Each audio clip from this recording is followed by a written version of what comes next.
Awas, Jokowi akan diadu domba dengan PDIP. Ditulis oleh T.A. Nugroho. Kurang lebih 1 minggu yang lalu saya mendapatkan semacam informasi bahwa PDIP akan secara bertahap meninggalkan pemerintahan Jokowi dikarenakan ketidakpuasan beberapa oknum kader yang merasa bahwa Jokowi sudah melenceng jauh dari cita-cita partainya Wong Cilik. Beberapa teman dan kenalan yang saya rasa mempunyai akses informasi mengenai hal itu, satu persatu saya coba untuk saya mintai penjelasan atau keterangan. Minimal apakah mereka tahu akan hal tersebut? Anehnya tak satu pun yang tahu akan hal tersebut. Dari situlah kemudian saya berpendapat bahwa sepertinya informasi yang saya dapatkan itu hanyalah rumor semata. Karena validitasnya tidak bisa dipertanggungjawabkan. Jikapun ada kader dari PDIP yang tidak puas dengan kepemimpinan Jokowi menjabat sebagai presiden, maka saya rasa itu hanyalah tafsiran atau pendapat pribadi mereka saja dan bukan merupakan sikap partai.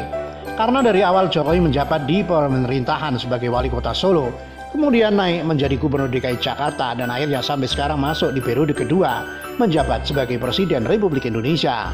PDIP adalah partai utama yang mengusung dan mendukung Jokowi. Tetapi pada sore hari tadi saya menemukan ada semacam kejanggalan terhadap informasi yang pernah saya terima kurang lebih 1 minggu yang lalu tersebut. Walaupun pada kesempatan pertama saya menyatakan bahwa mungkin itu hanyalah rumor semata, tapi akhirnya hari ini saya menyadari bahwa rumor tersebut memang sengaja dimunculkan oleh pihak yang ingin mengadu domba antara Jokowi dengan Partai Demokrasi Indonesia Perjuangan atau PDIP dengan menggunakan sebuah skenario propaganda. Propaganda dalam banyak artikel secara umum bisa diartikan sebagai suatu bentuk komunikasi berupa seni permainan kata-kata yang digunakan oleh suatu kelompok terorganisasi dengan tujuan menciptakan partisipasi aktif atau pasif untuk menyampaikan kebenaran menurut versi sang propagandis dengan menggunakan cara-cara persuasif untuk mengubah atau mempengaruhi pendapat, sikap dan perilaku masyarakat atau massa yang menjadi targetnya atau memperkenalkan hal-hal baru. Secara umum sebuah propaganda sengaja dibuat dengan tujuan untuk mempengaruhi opini publik dan memanipulasi emosi. Dalam dunia propaganda, setidaknya ada 9 teknik yang umum dipakai oleh para propagandis untuk melancarkan sebuah skenario propaganda dengan target tertentu. Dan dalam informasi yang kurang lebih 1 minggu yang lalu saya dapatkan itu, bagi saya adalah sebuah awal skenario propaganda dengan menggunakan teknik testimonial. Teknik testimonial merupakan cara memberikan atau menunjukkan suatu kesaksian mengenai kebaikan atau keburukan tentang sesuatu hal atau seseorang. Dengan memberikan kesaksian yang dimaksudkan tujuannya untuk memengaruhi massa agar mengikutinya. Lalu kenapa baru hari ini saya sadar bahwa itu merupakan sebuah propaganda? Karena ternyata trigger dari skenario propaganda tersebut baru tercipta atau bisa digunakan oleh pihak propagandis kurang lebih 2 hari yang lalu.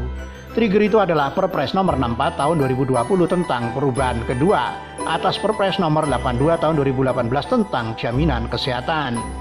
Jadi ketika pada kesempatan pertama saya mendapatkan informasi bahwa PDIP akan secara bertahap meninggalkan pemerintah Jokowi, saya belum menyadarinya.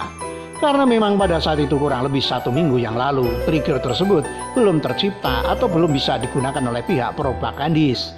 Jadi menurut saya informasi awal yang saya terima tersebut merupakan semacam lampu kuning yang dalam waktu dekat akan menjadi hijau dan bisa dijalankan dari hari ini. Skenario propaganda itu sudah mulai dijalankan oleh mereka.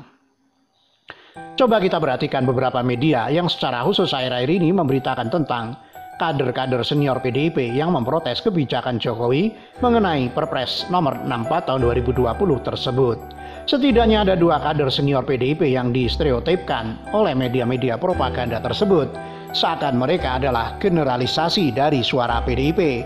Mereka adalah F.X. Hadi Rudiatmo, Wali Kota Solo, dan Ripka Ciptaning, anggota Komisi 9 DPR fraksi PDIP. Dalam pandangan saya, Hadi Rudiatmo, Wali Kota Solo, melancarkan protes terhadap Perpres nomor 64 tahun 2020 tersebut hanyalah karena ada semacam ketidakpuasan atau semacam kekecewaan terhadap Jokowi dan elit DPP PDIP karena Gibran bisa melenggang maju dalam Pilkada Surakarta ke depannya. Sedangkan untuk Ripka Ciptaning, anggota Komisi 9 DPR fraksi PDIP, Ia melancarkan protes tersebut karena memang sudah menjadi tugasnya sebagai anggota dewan yang secara hakikat DPR adalah oposan pemerintah dalam sebuah negara demokrasi.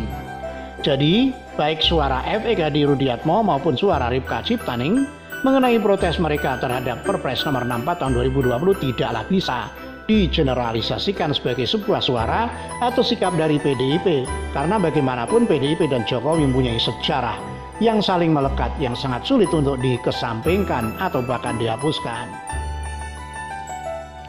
Terlepas dari itu semua, saya mencium aroma adu domba yang sangat kental dalam skenario propaganda ini.